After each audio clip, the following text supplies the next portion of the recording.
Welcome to Arya Socio Academy. Please like, share and subscribe my channel and also press bell icon. Thank you. आगे हम लोग आज पढ़ते हैं संदर्भ समूह के बारे में। संदर्भ समूह किसे कहते हैं, इसकी एक सामान्य सी परिभाषा है कि संदर्भ समूह वह समूह है जिसका व्यक्ति सामान्यतः सदस्य तो नहीं होता है, परंतु जिसका सदस्य बनने की वह आकांक्षा रखता है। मतलब कि संदर्भ समूह वह समूह है कि जो व्यक्ति जिसका सदस्य नहीं होता है। इसके पहले मैंने समूह के बारे में पूरा डिटेल में इसके पहले वीडियो बन चुका है। प्राथमिक समूह, द्वितीयक समूह इत्यादि उससे संबंधित जो भी है इसके पहले के वीडियो में आप देख सकते हैं।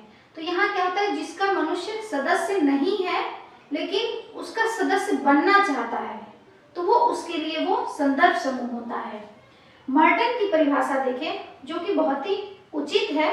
यह कहते हैं कि वह समूह जिसके आधार पे व्यक्ति अपनी उपलब्धियों, आकांक्षाओं, भूमिका, व्यवहार आदि का मूल्यांकन करता है।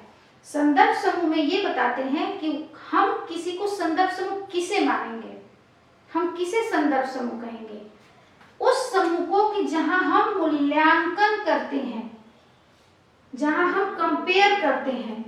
मानव की क्या है, मनुष्य की एक स्वाभाविक प्रवृत्ति होती है कि वो तुलना करता रहता है, उसकी अनंत इच्छाएं होती हैं। तो वो क्या करता है कि उसकी तुलना करता है, उसकी इच्छाएं होती हैं, उसकी कई तरह की भावनाएं होती हैं। तो जिसको वो पाने के लिए या उसको जब महसूस होता है कि कोई उससे भी अच्छा है या उससे बेहतर है, तो कुछ जब वो दूसरे समूह या व्यक्ति की भी चर्चा हो सकती है, व्यक्ति जो कि प्रतिष्ठित है या उच्च परिस्थिति का है, जो भी ग्रुप, जो प्रतिष्ठित ग्रुप है, जो उच्च परिस्थिति का है, तो व्यक्ति क्या करता है, उससे अपना कंपेयर करता है कि वो कहाँ है, उसे क्या है, उसको पाने की कोशिश करता है, उसका वो सदस्य बनने की कोशिश करता है या आकांक्षा रखता है, इच्छा रखता है कि वह उसका सदस्य बने। तो ये जो ग्रुप है, दूसरा ग्रुप जिससे वो उस कंपेयर कर रहा है, वो क्या होता है, यही होता है संदर्भ समूह। यही इसे ही कहते हैं रेफरेंस ग्रुप। मतलब कि मनुष्य जिस भी समूह से जब कंपेयर करता है और कंपेयर के बाद उस सदस्य, उस समूह का सदस्य बनना चाहता है या बनने की आकांक्षा रखता है, तो उस जिसका वो सदस्य बनना चाहता है उस समूह को हम लोग संदर्भ समूह कहते हैं।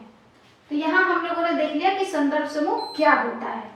अब संदर्भ समूह के कारण क्या होते हैं, मनुष्य क्यों संदर्भ समूह की तरफ देखता है, क्यों किसी समूह को संदर्भ माना जाता है, तो उसके 3 कारण होते हैं।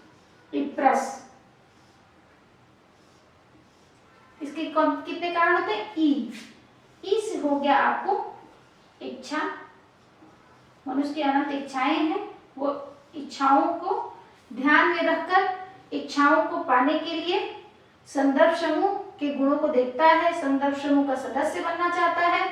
फर्स्ट हो गया प्रतिष्ठा और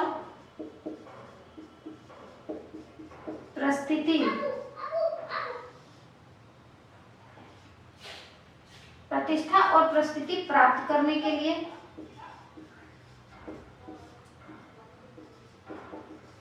सोचता है कि हम अगर फलाना सदस्य के कोई अच्छे नामित इंस्टीट्यूशन है, मान लीजिए कोई अच्छा कॉलेज है, अगर मैं वहाँ का प्रोफेसर बन जाऊँ तो मैं क्या हूँ, मेरी परिस्थिति ऊंची हो जाएगी। तो वो क्या है, उसका सदस्य बनना चाहता है, तो उसके लिए वो कॉलेज क्या हो जाएगा, संदर्भ समूह हो जाएगा। सबसे हो गया शक्ति और सत्ता की इच्छा।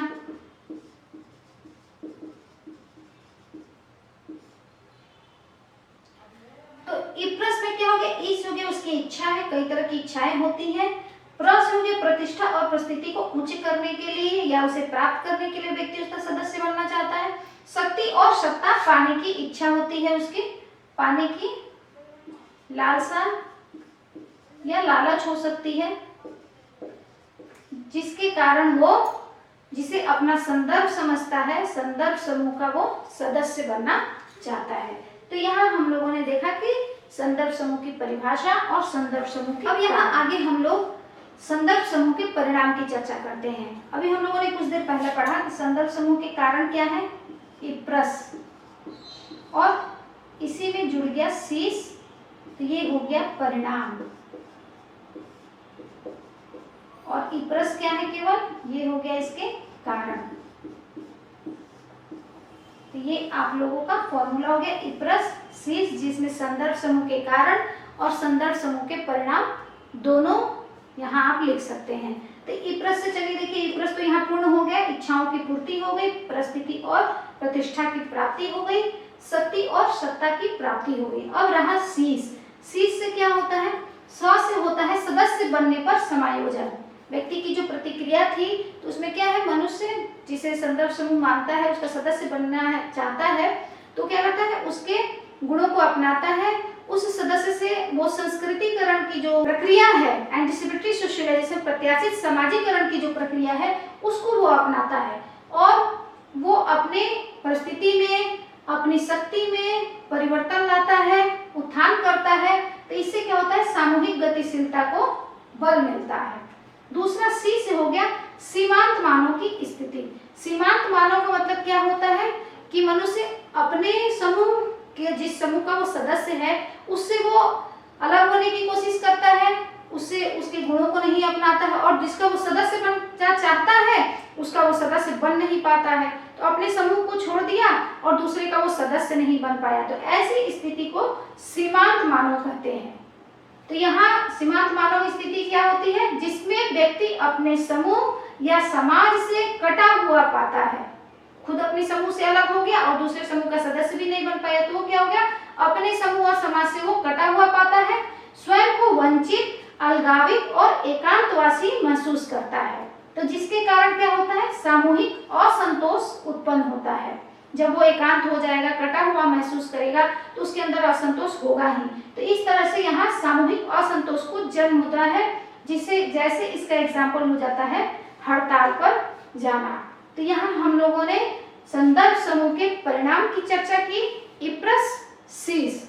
चलिए आगे कुछ और महत्वपूर्ण तथ्यों को देखते हैं। अब हम लोग देखिए कि संदर्भ समूह की सबसे पहले बात कौन करता है। संदर्भ समूह में देखें तो सबसे पहले बात करते हैं आपको Herbert hymen.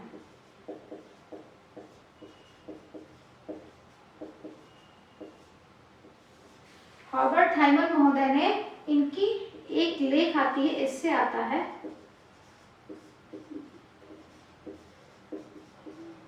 The psychology of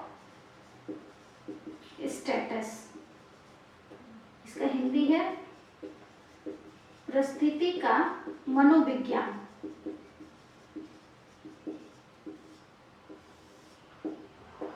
इस लेख में उन्होंने द साइकोलॉजी ऑफ स्टेटस, जो इससे इन्होंने हाइमन महोदय ने लिखी थी, ये कब लिखी थी, 1942 में। 1942 में इन्होंने इसे लिखा था, और इसमें इन्होंने अमेरिकी बच्चों पर अध्ययन किया था। अमेरिकी बच्चों पर अध्ययन किया था। इन्होंने दो समूह देखा, एक गरीब और दूसरा समूह अमीर, और इसकी इन्होंने तुलना की और संदर्भ समूह का इन्होंने अवधारणा दिया। तो अगर क्वेश्चन, यहाँ दो तीन तरह से क्वेश्चंस बनते हैं। सबसे पहली बात कि संदर्भ समूह की अवधारणा किसने दी थी, तो हाइमन महोदय ने। हाइमन महोदय की प्रमुख अवधारणा क्या है, संदर्भ समूह। हाइमन महोदय ने किस लेख में, या कहीं कहीं होता है किस पुस्तक में, इन्होंने संदर्भ समूह की चर्चा की है, परिस्थिति का मनोविज्ञान, वर्ष 1942। तो इस तरह से हमें मुख्य बात ये याद रखनी है कि संदर्भ समूह की सर्वप्रथम संदर्भ समूह का जो अवधारणा है वो हाइमन महोदय ने दिया था। उनकी जो लेख है प्रस्तुति का मनोविज्ञान, उसमें इन्होंने संदर्भ समूह के बारे में बताया था। अब नेक्स्ट हम लोग देखें, दूसरे नंबर पे आ जाता है आपको संदर्भ समूह के बाद आगे आते हैं स्टाफर महोदय। स्टाफर महोदय की एक बुक है द अमेरिकन सोल्जर्स।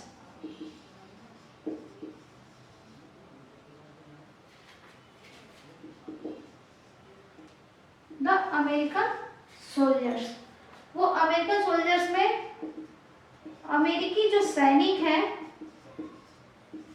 उनका उन्होंने अध्ययन किया। स्टाफर महोदय ने, इनकी बुक है अमेरिकन सोल्जर्स, उसमें इन्होंने अमेरिकी सैनिक का अध्ययन किया।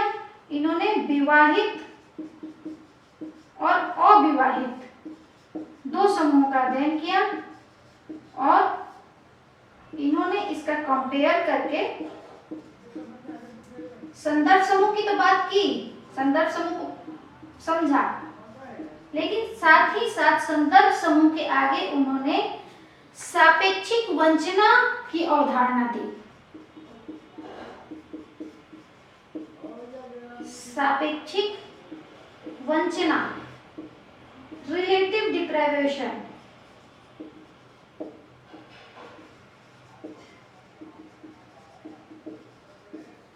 स्टाफर महोदय यहाँ क्या कहते हैं कि वो, उनकी बुक है अमेरिकन सोल्जर्स, उसमें उन्होंने अमेरिकी सैनिक का अध्ययन किया, एक विवाहित और अविवाहित समूह की उन्होंने तुलना की और संदर्भ समूह की चर्चा के बाद उन्होंने एक अवधारणा दी सापेक्षिक वंचना।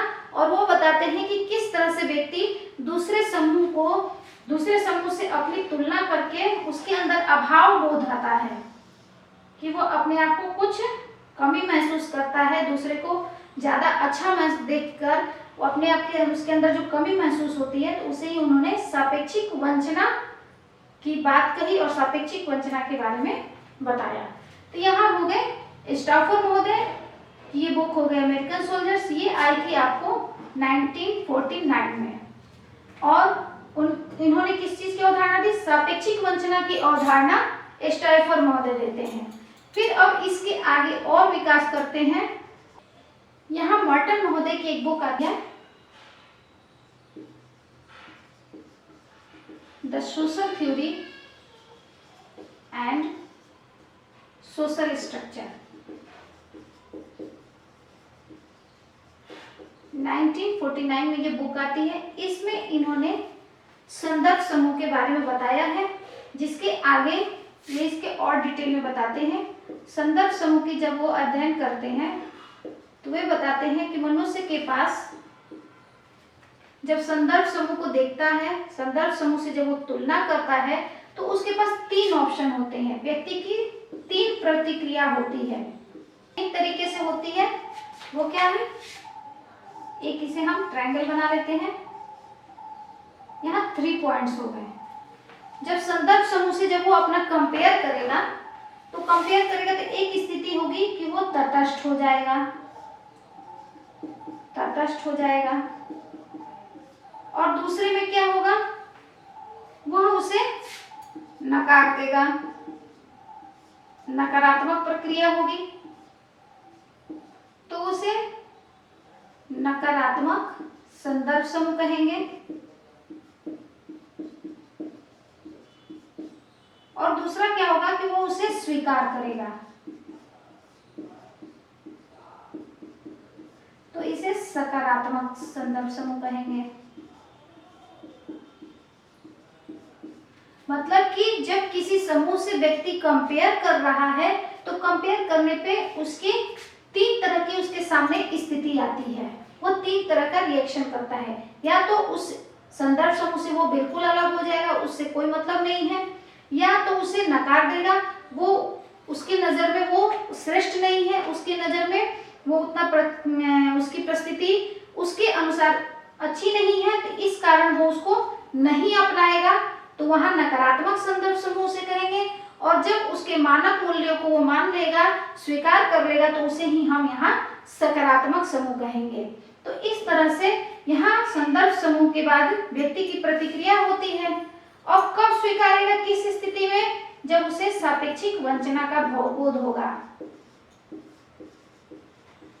सापेक्षिक वंचना का बोध होगा, रिलेटिव डिप्राइवेशन होगा उसे, तो तब वो ये इसको स्वीकार करेगा, उस समूह का सदस्य बनना चाहेगा। और तब क्या करेगा? सदस्य बनने के लिए क्या होगा? वो प्रत्याशित समाजीकरण करेगा।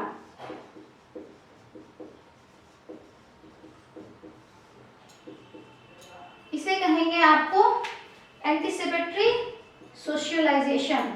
पूरा लिख देती हूँ।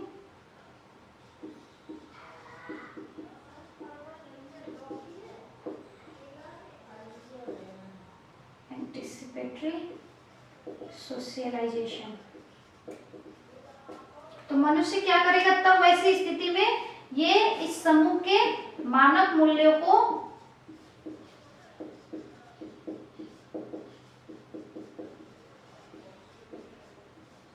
स्वीकार करेगा और प्रत्याशित समाजीकरण करेगा। तो मॉर्टन महोदय ने सापेक्षिक वंचना से आगे बढ़कर प्रत्याशित समाजीकरण की यहाँ उन्होंने अवधारणा दी है। तो यहाँ स्टॉफर महोदय की क्या अवधारणा हो गई? सापेक्षिक वंचना की इन्होंने अवधारणा दी है, और सापेक्षिक वंचना के आगे इन्होंने प्रत्याशित समाजीकरण की अवधारणा दी है।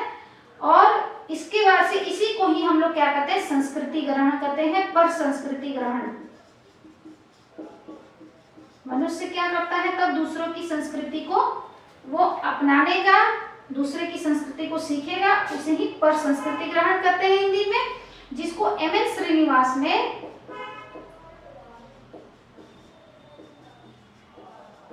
संस्कृतिकरण की इनकी जो अवधारणा है, भारत के संदर्भ में उन्होंने संस्कृतिकरण की जो अवधारणा है वो उन्होंने दी है, जो कि प्रत्याशित समाजीकरण का ही उन्होंने भारत में इसका उपयोग किया है।